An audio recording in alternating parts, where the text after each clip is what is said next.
And Joe's piece is very surreal. It looks as if it could be some sort of alien landscape with those big tall columns and a big pool of yellow lava. And I think the bright acrylic paint she's used really add to its dramatic impact. Yeah, fantastic art attack by Joe, all done in acrylic paints. Now, I love acrylic paints because they come in really bold, bright colours and they go on really thick. And you see me use a lot of these on Art Attack because they're brilliant for painting papier-mâché models. In fact, they're brilliant on anything, even material and cloth, because when it's dry, it goes waterproof. But what if you haven't got any acrylic paint? What if you've only got poster paint? Well, not to worry, because here's a trick I can show you. If you take your ordinary poster paint and add some PVA glue to it, not too much, and it goes like that, no water or anything.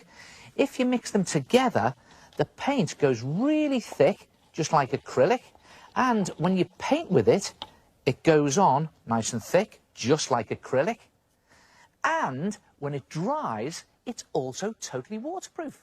Brilliant. So where were we?